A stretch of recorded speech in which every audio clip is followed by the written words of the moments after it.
Welcome to A&M Conversation With, a show where Alvarez and Marsal leaders discuss the trends impacting business today. I'm Michelle Jones, a Senior Director in Melbourne's Disputes and Investigations team. This is the first in a series of Australian podcasts where we bring you interesting topics associated with fraud, corruption and serious misconduct. Firstly today, a big thank you to Kylie Kilgour, who's Deputy Commissioner at the National Anti-Corruption Commission, the NAAC. So Kylie, tell us a little bit about your background and how you came to work at the NAAC. Thanks very much for having us, Michelle. So I started my professional career as a lawyer in Sydney in community legal centres back in 1994. After about 5 years working there, I went to the UK for 10 years and I was doing legal aid policy work while I was over there. In 2006, I returned to Australia and settled in Melbourne and joined the Victorian Public Service and the Department of Justice and Community Safety, where I've worked until 2018, including I became a Deputy Secretary responsible for the criminal justice system. And as part of that work, I became aware of what I'll call the Lawyer X litigation. And that then led in 2019-2020 to me being the CEO for the Lawyer X Royal Commission. And that then led to me becoming a Deputy Commissioner at IBAC from 2021 to 2024. And then when the NAAC was being established in 2023, I was asked to apply for some of the positions there, and I was fortunate enough to be appointed a Deputy Commissioner at the NAAC, and I started there in February 2024. Great, well, welcome. So today we're exploring the background of the NAAC, some case examples, and looking at its purpose and its mission. So Kylie, we've got state-based corruption commissions across Australia addressing public sector and police misconduct. What brought about the NAAC's creation in July 2023? Yes, so the states and territories have had anti-corruption commissions, some of them for many years. So say, for example, New South Wales, Queensland, Western Australia, they all established their equivalent commissions back in the early 1990s. The absence of a national anti-corruption commission with a broad jurisdiction in respect of the Commonwealth public sector was a prominent issue in the 2022 federal election. And after that election, work began on drafting the NAAC legislation and establishing the foundations for the NAAC. So on July 1st, 2023, we commenced operations, and that included subsuming the old Australian Commission for Law Enforcement Integrity, which I'll talk a bit about later on. And government announced our role as to provide independent assurance to the people of Australia that corrupt conduct involving Commonwealth public officials is prevented, detected, investigated and responded to appropriately. And therefore we've adopted it as our mission to enhance integrity in the Commonwealth public sector by deterring, detecting and preventing corrupt conduct involving Commonwealth public officials through education, monitoring, investigation, reporting and referral. Great. And upon commencement, did you take over responsibility for those existing ACLI cases? Yes, we did. And with respect to that work, the Commission has so far obtained 7 convictions. We've got 4 matters currently before the courts, and we've published 3 investigation reports. Great. And to set the scene, could you let us know who can make reports to the NAAC and who must make reports? So anyone, including any people who are members of the public, can make a voluntary referral via our website or our 1300 number. The people who must make referrals to us, we call them mandatory referrals, and that applies to agency heads and also what are called public interest disclosure officers. But they also can make those reports via our website or a 1300 number. And what's the NAAC's jurisdiction? So the Commission's jurisdiction is concerned with corrupt conduct that involves Commonwealth public officials, either by them or by external parties that affect the honesty and impartiality of a public official. And a public official is defined to include Commonwealth parliamentarians, including ministers and staff members of Commonwealth agencies. Now, the term staff members is quite broad. Who does that include? So the definition of staff member of a Commonwealth agency includes not only individuals employed by the agency, but also those engaged in any way in assisting the agency. So this includes over 200 agencies and 380,000 public sector employees. So this also includes parliamentarians and staff members of APS agencies. I guess our audience would inherently understand those, but I see it also includes contractors and service providers. Can you give us some examples of who they might be? So people engaged in assisting an agency captures those retained as consultants and advisors, including, for example, lawyers, accountants or consultants from private firms like yourselves retained to act for a Commonwealth agency. An individual responsible for delivering services to or on behalf of the Commonwealth under a contract with a Commonwealth agency is also deemed to be a staff member of the agency. So some examples include individuals who provide services under labour hire contracts, including ICT contractors, individuals who provide services under a contract to provide whole-of-government travel services, individuals who work for private firms that deliver government programs such as employment programs, and individuals who work for private firms that provide security and medical services in immigration detention centres. Generally, recipients of Commonwealth grants will also be considered contracted service providers for the purposes of the Commission's jurisdiction. This is the case if the grant funding agreement includes the provision of goods or services in connection with the activities of the Commonwealth. So, for example, grant recipients in the social services or economic development portfolios. Grant recipients can also come under the Commission's jurisdiction if they engage in conduct that adversely affects the honesty and impartiality of a public official's exercise and performance of their powers, functions and duties. That's all very complicated, and the Commission has published a detailed fact sheet on its website which explains how individuals working for service providers contracted by government and grant recipients come within our jurisdiction. Okay, now let's talk about how the NAAC defines corruption. We know that varying definitions across corruption agencies can often confuse the public when matters are reported in the media. What's the definition of corrupt conduct under the NAAC's legislation? So under the NAAC Act, a public official engages in corrupt conduct if they breach the public trust, abuse their public office, or misuse official information. In addition, any person, so that's not confined to public officials, engages in corrupt conduct if they do something to cause a public official to behave other than honestly and impartially in performing their public duties. Also, the definition of corrupt conduct extends to attempting, conspiring or planning to engage in any of those types of conduct and participating in another's corrupt conduct. And so those notions are similar to accessorial liability in the criminal law.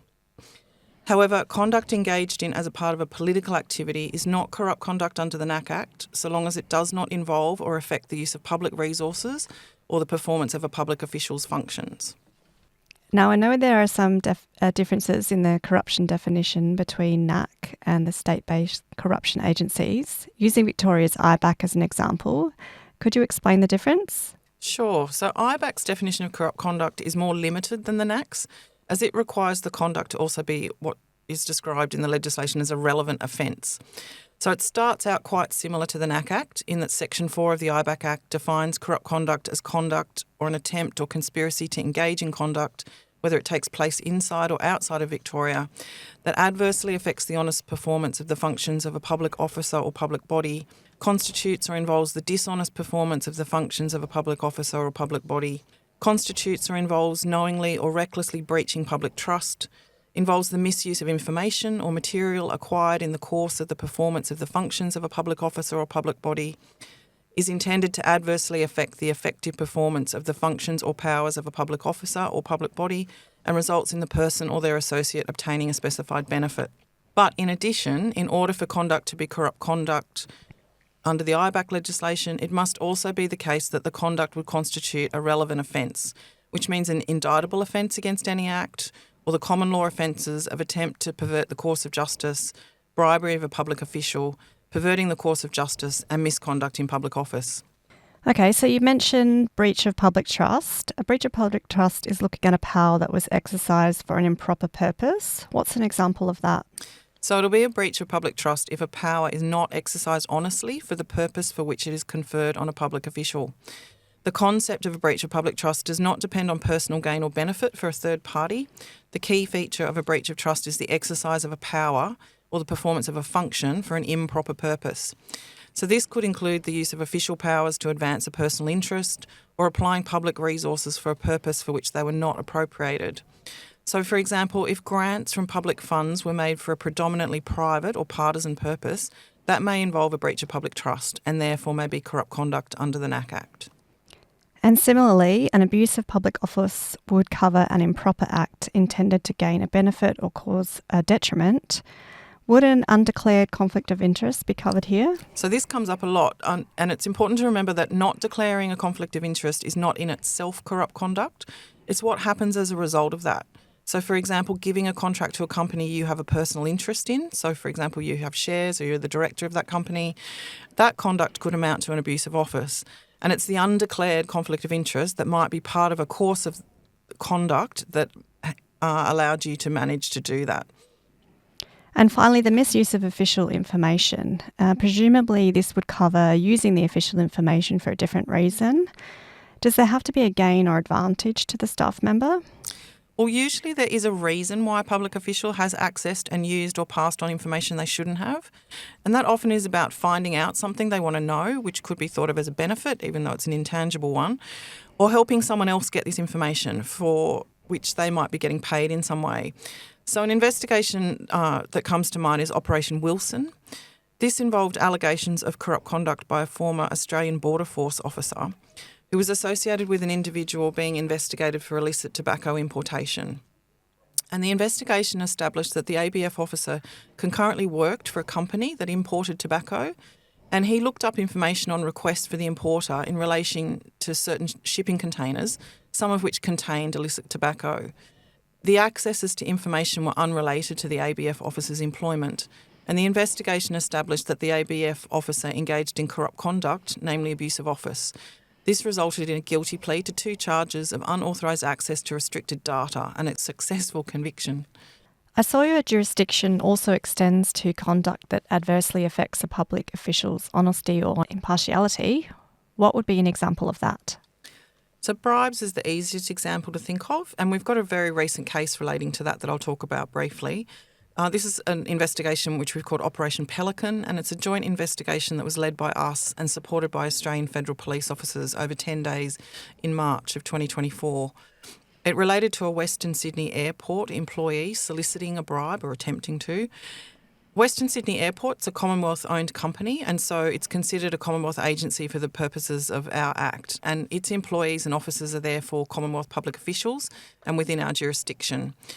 The employee sought a bribe of $250,000 from a company that was tendering for a contract to provide car park services at the airport worth an estimated $5 million. The director of that company reported the employee to senior management at Western Sydney Airport, and we and the AFP were then quickly notified of the matter, and we were able to investigate it and lay charges in just under 2 weeks. The now former employee has pled guilty and he's due for sentencing, and sentencing is scheduled for late July 2025. Okay, now moving on to the number of reports, it seems a common problem with integrity agencies is the volume of the reports of behaviour which are not corrupt conduct. It was reported that at the close of the first 12 months of operations, the NAAC received over 3,100 referrals, had 29 matters in preliminary investigation, with a further 26 that had progressed to investigation. So could you explain to us the difference between a preliminary investigation and an investigation? So the Act allows us to conduct preliminary investigations in order to assess whether a corruption issue arises, and if so, how do we want to deal with it. So in a preliminary investigation, we can use our power to issue notices to produce and seek voluntary cooperation with our lines of inquiry, but we can't use our examination powers or use of telephone intercepts or surveillance devices and the like. They're generally a quicker process than a full investigation. So a full investigation is done when we are clear we have a viable hypothesis of corrupt conduct that we have decided could involve corrupt conduct that is serious or systemic, and it warrants our investigation. And in a corruption investigation, we can use the full range of overt and covert powers, and they can take quite a long time. Okay, great. So do you have a separate team that conducts those preliminary investigations, and how detailed are they?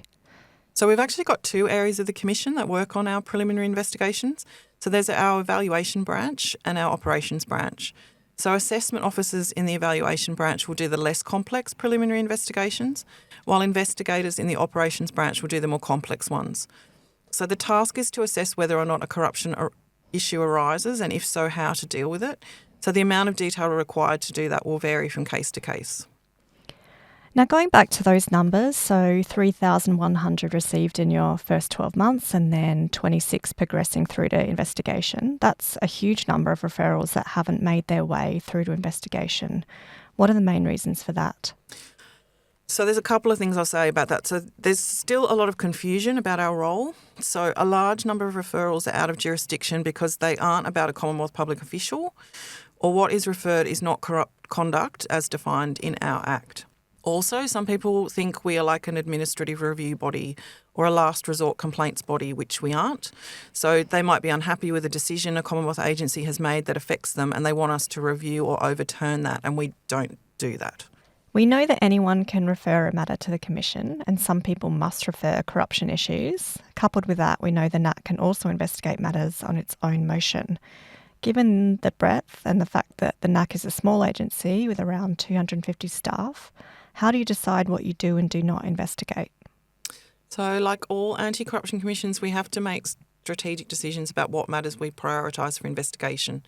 So in deciding what we will investigate, we consider the prospects of whether an investigation will discover corrupt conduct. Then we prioritise our efforts, usually according to the gravity, scale and egregiousness of the conduct, our strategic priorities, potential consequences of the conduct, and above all, whether and to what extent an investigation is likely to add value in the public interest. We also consider our capabilities and capacity and whether there is no other agency with appropriate capabilities that is able and willing to investigate the corruption issue. So to assist in prioritising our efforts, the Commission in 2023 adopted 6 what we call strategic corruption priorities, and these are corruption at the Australian border, corruption in complex procurements, corruption in senior public official decision-making, corruption involving contractors and consultants, corruption in the environmental sector, and corruption affecting vulnerable people. And I presume you choose those cases which are significant, something other than trivial or negligible? Yes, so under our legislation, for us to be able to investigate, there must potentially be serious or systemic corrupt conduct.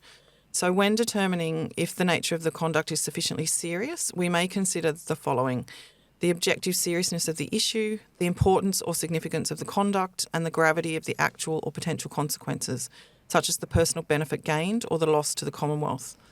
Factors can include whether the conduct is potentially criminal, and if so, the penalty, the seniority of the person of interest, the amount involved, and the potential impacts. And in deciding whether the conduct may be systemic, we consider if the behaviour forms a part of a pattern of conduct, is not isolated, or if it could affect a large number of people. Okay, but given your resource constraints, are those cases that meet the definition of corrupt conduct but do not pass the serious or systemic threshold, do they get passed back to agencies to investigate? Yeah, so like I said, we can't investigate matters that we aren't satisfied as serious or systemic, so we have to find other ways to deal with those. And we do have powers to refer matters back for investigation by the agency that referred it to us or to other suitable agencies.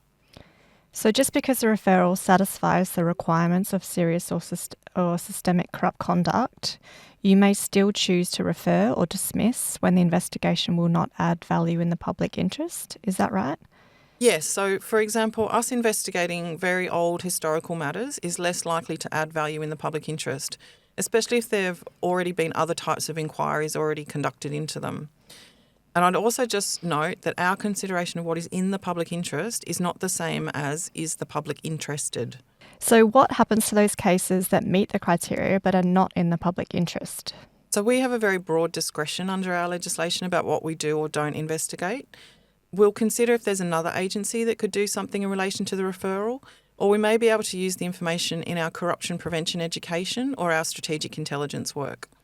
So you've got all these powers, but who's watching the watchdog? So the Inspector of the NAAC is an independent officer of the Parliament appointed by the Governor-General, whose role is to investigate allegations of serious or systemic corrupt conduct within the Commission and complaints about the conduct of the Commission or its staff. Also, the Commonwealth Ombudsman monitors our use of some of our covert powers, and if we want a search warrant, we have to apply to the courts like other law enforcement bodies. And the NAAC is accountable to the Parliament and to the Oversight Committee as a delegate for Parliament. To what extent does the Oversight Committee get involved in reviewing triage decisions? So they've got no role in that. The Commission is overseen by what's called the Parliamentary Joint Committee on the National Anti-Corruption Commission. We call it the PJC-NAC for short.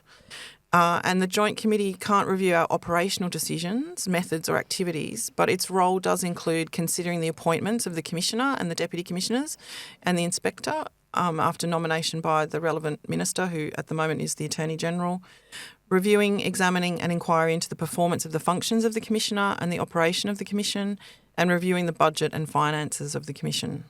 Okay, and you touched on additional powers. Can you tell us the range of powers available to the NAAC? So if we decide to investigate a corruption issue, we've got powers to require production of documents and information. Under warrant, we can search premises and people. We can intercept communications, and that can include using surveillance devices. We can summons witnesses for examination on oath or affirmation at our hearings. Ordinarily, these are held in private, but in exceptional circumstances, we can conduct public hearings. And information and evidence can't be withheld from us on the grounds of legal professional privilege or public interest immunity, nor can it be withheld under the privilege against self-incrimination. But evidence obtained in those circumstances, we can't use that against the witness by whom it is given in any criminal prosecution of that witness. Right, and you touched on earlier, what are some of the reasons investigating can add value in the public interest? So generally an investigation will add value in the public interest if it exposes serious or systemic corrupt conduct of current relevance, particularly by senior public officials, that has not otherwise been investigated and may not otherwise come to light. But sometimes the value may lie in clearing the air, a conclusion that there was not corrupt conduct where there has been an allegation or perception of corruption. That may assist in restoring public confidence and reputations. Investigations can also have a deterrent effect, which is also in the public interest. So we know your purpose, jurisdiction, and we have dissected corrupt conduct. Let's now move to reflecting on your first 2 years. The NAAC so far received 5,200 referrals of suspected corrupt conduct in the first 2 years of operation. Is that broadly in line with the numbers at New South Wales ICAC and Victoria's IBAC? It is, though it's important to remember New South Wales ICAC and IBAC also have local government in their jurisdiction, and in the case of IBAC, they also have police misconduct as well. But we have received a huge number, particularly in the first 3 months of 2023, and then a very steady number over the rest of the 2023-24 period. So we've been very busy assessing these matters, and we've managed to assess over 85% of them so far. Getting back to those Ackley cases, you said you had 7 that resulted in convictions. Could you give us some colour on those cases? Firstly, Operation Numbung, which concerned a former superintendent in the Australian Federal Police who pled guilty to charges relating to fraudulent use of his Commonwealth credit card, amounting to more than $17,000 in personal expenditure. So he was fined $5,000 and given a good behaviour bond for 3 years. Now, a lot of people might think that's not necessarily a lot of money. If that was something that was reported today, would it be investigated by the NAAC? Well, Ackley was focused on law enforcement officials, which is, obvious, but ours is a much broader jurisdiction, so we are tending to refer a lot of matters back to the AFP if they're about police. But in some cases, we also do joint investigations with them. What I'd say about this case is it involved a superintendent, and that's a fairly high-ranking police officer. And depending upon what that credit card use was about, we might still investigate these types of matters in the future. Okay, that makes sense. So with all these historic matters, does it mean you're not restricted by time limits? So when thinking about Ackley matters, the time since offending occurred is considered by the Commonwealth Director of Public Prosecutions in bringing prosecutions, and they may decline to prosecute very old cases. But with respect to the NAAC, as I mentioned earlier, we've received a lot of referrals about historical or dated matters. We can investigate corrupt conduct that occurred before we existed, and there's no legal time limit about historic corrupt conduct. However, as a matter of discretion, we're less likely to investigate those historic matters. Okay. Another case I read about was Operation Barker that had 2 defendants. Tell us a bit about that. So Operation Barker was a joint investigation with the Australian Taxation Office in relation to a former ATO employee accepting a bribe from a taxpayer they were auditing to reduce personal and business tax debts of that taxpayer by in excess of $6 million. The bribe handover occurred in August 2016 on the Granville Railway Station Bridge, which is in Sydney, and it involved $100,000 in cash being handed over in a white plastic bag. The former ATO employee was convicted and sentenced on the 12th of March 2024 to 5 years imprisonment with a non-parole period of 2 years and 6 months for several contraventions of the Commonwealth Criminal Code, including accepting a bribe as a Commonwealth public official and abuse of office. In August 2024, one accomplice was convicted and sentenced to imprisonment for 3 years and 14 days. And then in December 2024, another accomplice was convicted and sentenced to imprisonment for 2 years and 10 months. The sentence of the former ATO official recently came under appeal, and the appeal hearing before the New South Wales Court of Criminal Appeal is listed for July. Wow, interesting. So most of those cases you mentioned were joint cases with other agencies. When you run these or refer them back to agencies, who retains control? So there's a few ways we run joint investigations. We might take the lead role with the other agency assisting us with discrete tasks like search warrants or arrests. And other times we assist the other agency, e.g. by doing some forensic accounting analysis for them. We are undertaking joint investigations less frequently than was the case with ACLI, partly because we are a bigger agency, and we also prefer, where practicable, to retain control. In matters we refer back, some of these matters we retain oversight of the agency investigation, which requires ongoing monitoring by us. In other cases, we give it back to the agency to deal with and we take no further action in relation to it. So, for example, if they've already progressed to the stage of a criminal prosecution by the Commonwealth DPP. Okay. And by retaining oversight, I assume you're referring to your powers under Section 51 to give directions on planning and conducting the investigation, and Section 52 requiring the agency to provide progress and or completion reports. Can you give us some examples of how that works in practice? Yeah, so first we'll set timing and priority expectations, and we'll also provide advice about how we expect them to conduct their investigation and what any outcome reports need to cover off on. So you mentioned referring back to agencies. I'm curious as to what happens when the agency is unable to meet your timing expectations or simply don't have the appropriately skilled people. So we have a small team who are responsible for ongoing communication with agencies so that we can discuss any barriers to them completing the investigation. Sometimes we are seeing agencies will hire external help, but there is always the possibility that we will take it back if an agency really says they are struggling. I guess what I'm getting at is, so there's no option to say, we just can't do it? No, not really. I mean, before we make a referral, we have to be satisfied the agency has the capability to do it before we make that decision. And there has been one case where an agency decided it didn't have the capability, even though we thought that they did, and we took that matter back. Okay, and if we turn now to the notion of detection, I'm curious as to the methods that these instances of corruption were detected. From the ACFE's 2024 report to the nation, it showed that the most common detection avenues of employee fraud and corruption were 43% from a whistleblower's tip-off, which was more than 3 times as likely than other detection mechanisms like internal audit, management review or document examination. Australia saw a large uptake in in-house or externally managed whistleblower hotlines in response to the new whistleblower requirements under the Corporations Act. That was in 2019. Do you think there are similarities in the detection methods in the cases that are referred to the NAAC?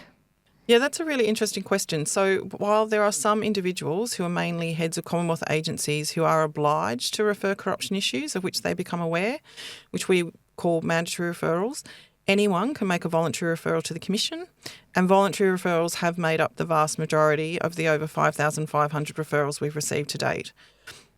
A small portion of those referrals are from people who might be considered whistleblowers, and they're afforded protections under both our Act and the Commonwealth Public Interest Disclosure Act, which I'll call the PID Act.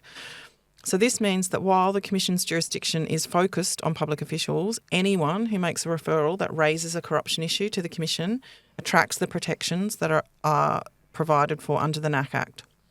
And Part 4 of the NAAC Act is an important part in that it provides the specific protections from liability and reprisals for anyone who refers a corruption issue or who provides information or evidence to the Commission.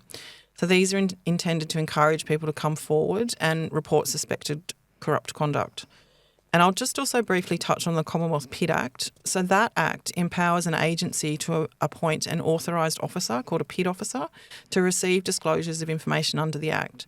And PID officers have mandatory referral obligations to the Commission in relation to corruption issues they become aware of in performing their functions as a PID officer, including through an internal disclosure made under the PID Act. So a PID officer who makes a mandatory referral obtains the protections under the NAAC Act, while the original discloser retains the protections afforded under the PID Act. It's a bit complicated, but that's how it works. And whilst the PID Act sets out the obligations under the PID scheme, it is supported by other policy frameworks, such as the Commonwealth Fraud and Corruption Control Framework. And that framework requires entities to have appropriate mechanisms to detect fraud and corruption and to establish channels for officials, service providers and the public to report suspected corrupt conduct, including channels for reporting under the PID Act. Okay, and I can see in your Act that you also have the power to stop an agency investigation. Is that something you use when you receive progress reports on a referred matter? And why would you do that if you've already decided that it should be investigated? Look, it's actually more likely going to happen when we're first notified of possible serious or systemic corrupt conduct by an agency head or a PID officer. So they may have found out about it during the course of some other kind of investigation they've been doing, e.g. into a PID or employee misconduct. And we may need them to stop so that we can take it over as a corruption investigation and to avoid there being parallel investigations which might result in one compromising the other. Okay, moving back to the joint investigations, could you give us an example of how you work with the other agencies? So Operation Pelican that I mentioned earlier is a great example of a joint investigation with the Australian Federal Police.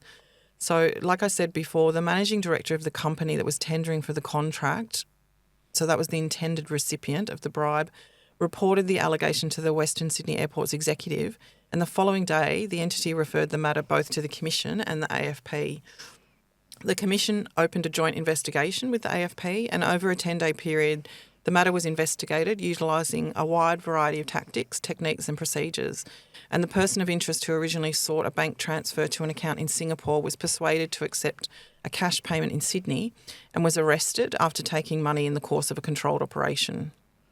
And with that case, Pelican, why was it done with the AFP and not the NAAC alone? Did they have additional powers? Look, I'm a little bit limited in what I can say about a controlled operation, but it was largely to do with the need to arrest the person at the scene and the safety requirements surrounding that.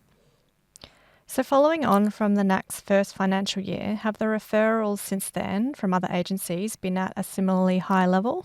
Similar, but they've dropped off a little bit. So since the 1st of July 2024, the Commission's received just over 2,000 referrals, and that compares with 3,189 referrals in 2023. And are you continuing to work through those historic ACLI matters? Yes, there's still a number before the courts and then others where we're yet to publish a final report. So to give you an example of why some of the matters before the courts are taking such a long time, I'll just talk a little bit about an investigation called Operation Mint, and this was a joint investigation commenced by ACLI, also the AFP, Victoria Police and AUSTRAC. And a member of the AFP was arrested for corruption, theft and money laundering offences allegedly committed between January and April 2019. And that officer is alleged to have stolen cryptocurrency at the sum of 47 Bitcoin. And at the time, the value of the Bitcoin was more than $100,000. In August 2024, the individual was charged on indictment with contraventions of the Criminal Code and the Crimes Act Victoria. That prosecution's proving extremely complex and so it's taking some time to resolve, including we're currently in the Court of Appeal having a discussion or an argument, I guess, about whether or not Bitcoin is considered property. Wow, interesting.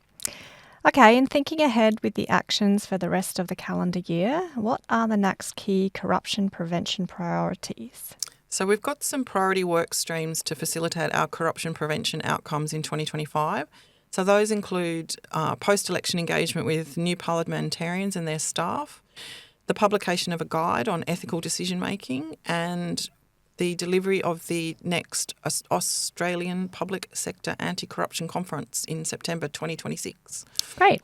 Okay, can you give us some more insight on how these have come about? Yeah, sure. So obviously with the 2025 federal election having just finished, in the immediate term we're focused on post-election engagement with new and returning parliamentarians to support education on the corruption risks and vulnerabilities that are likely to arise in the new parliamentary term. In early May 2025, the Commissioner released an open letter to election participants on corruption risks and vulnerabilities in the context of that federal election.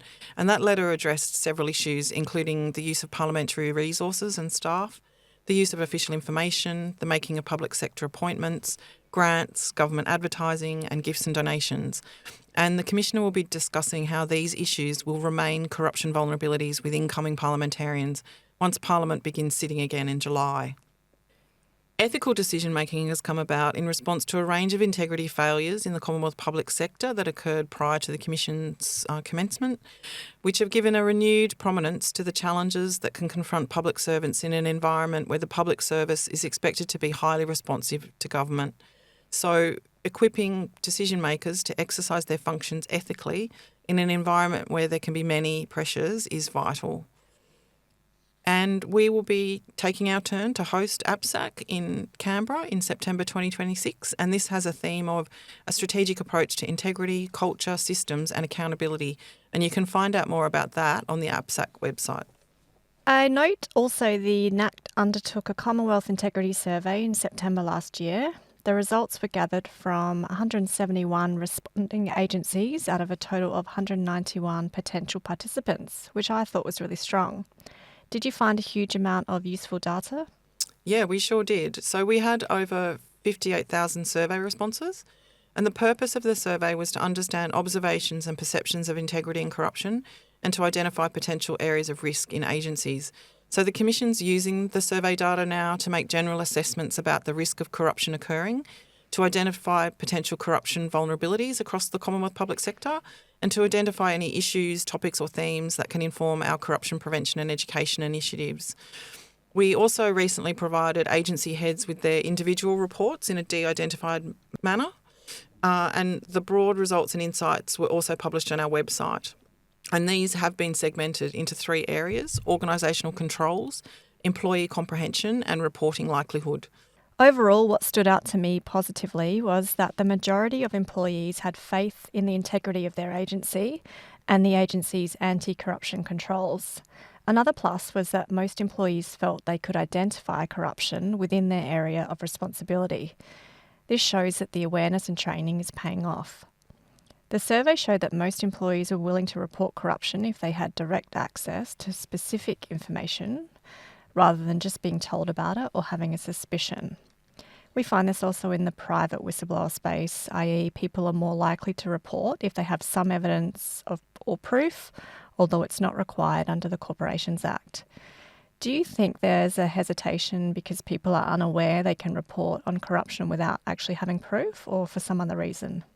Look, we interpret this aspect of the survey as indicating that most public servants are responsible, and so they don't report unless there's something to back it up. So they won't just pass on rumours, gossip or hearsay. And I mean, that's great because we encourage responsible reporting. So if you've got reasonable grounds that someone has engaged in serious or systemic corrupt conduct, you should report it.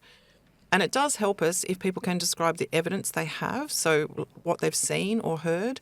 But it's important to clarify we do not expect and in fact advise against people going out and searching for or downloading documents and evidence to provide us.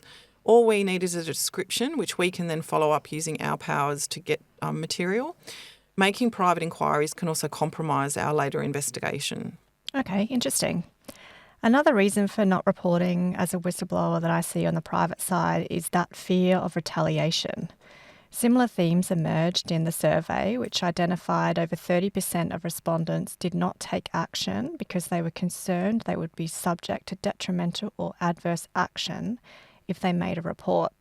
Do you think areas for improvement such as further internal training or the introduction of a disclosure protection officer would help remove this fear of reporting? Yeah, that's a really interesting question. I'm just going to unpack the survey data a little bit more because I think that's quite interesting to look at. So all survey respondents were asked to identify why an employee would not report corrupt conduct within an organisation. And in this section of the survey, we allowed for multiple responses. So we actually ended up with a total of 221,065 responses, which were provided by the 58,000 respondents. So those 221,000 responses included impact on the reporter's career in about 20 3,000, so that's roughly 10% of the responses. Also fear of retaliation or reprisals in roughly the same number, and repercussions beyond career impact in about 12,000 matters, or about 6%. So because of the multiple responses, there's almost certainly overlap. And what I'd note is that there is a Commonwealth PID Act, like I said before, and most Commonwealth agencies now have PID officers because of this who can support disclosures.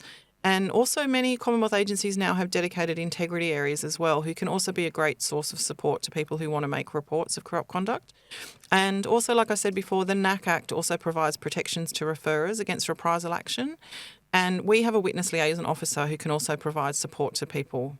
And I know you can still make anonymous disclosures to the NAAC, but presumably this might limit the investigation and feedback, like we see in the investigations that we do. Do you think that you'd be successfully able to investigate and prosecute where a disclosure was originally made by an anonymous whistleblower? Look, it really depends on what other evidence we can get. So the more specific the anonymous referral is, the better. And yeah, obviously we can't give feedback to anonymous referrers, and that may be frustrating for them. So back to the survey, also on the reporting side, the results showed that aside from having proof and retaliation, the other top reasons for not reporting corruption were because it could affect their career and because reporters didn't think action would be taken. What are your thoughts on those results? Yeah, so like I said before, we do think that there's a lot of overlap between the responses, but the survey has also showed that there's a reasonably supportive reporting culture. So 67% of the question respondents considered that colleagues would be supportive or very supportive of those who reported corrupt conduct. And in respect of the most recent incident of corrupt conduct of which they were aware in their agency, 64% of those who responded took some action. That still leaves some room for improvement, and so there's therefore a key role for senior leadership to ensure that systems are in place to respond to and support people that report or want to report corrupt conduct. And with the questions on the awareness of corruption, I found it interesting that 15% of respondents said they had specific knowledge of corrupt conduct in their agency, with 19 saying it's happening now and 30% of those saying it happened in the last 12 months. That's still a relatively large percentage in what Transparency International would label as not a very corrupt country. What are your thoughts on that? Yeah, well, by comparison, the 2023 Australian Public Service Census, only 3.1% of the respondents answered yes to a similar question, which was in the last 12 months, have you witnessed another APS employee in your agency engaging in behaviour that you consider may be serious enough to be viewed as corruption? So what we're thinking at the moment is that our survey results may indicate that the respondents to our survey self-selected as a sample that was more highly attuned to suspect corruption. We certainly haven't got that number of mandatory referrals or even voluntary referrals coming from public servants. So it's interesting that there is that gap between what people are seeing in their agencies and what's coming through to us. Okay, great. Now, looking ahead, what do you think are the emerging themes in public sector corruption in Australia? So obviously it's early days for the Commission, but the main domains in which we're seeing both perception and to a lesser extent actuality of corrupt conduct are in the fields of procurement, recruitment, entitlements, misuse of resources, especially staff, and the interface of the public sector and the private sector. And in all of those areas, the perceived and actual mechanisms of corruption are typically, firstly, nepotism and cronyism, so the preferring of family, friends and associates, and secondly, the misuse of official information to gain an advantage. Great. Well, thank you so much, Kylie, for sharing those wonderful insights into the operations of the NAAC and hearing about your first couple of years. Thanks, Kylie. Thanks, Michelle. Stay tuned for more episodes in our A&M Conversations With later this year. To get in contact, please visit our website at www.alvarezandmarçal.com.au. Thank you for listening. Make sure to subscribe to the show so you never miss a new episode. Visit our website at alvarezandmarçal.com.au to learn more and to connect with us.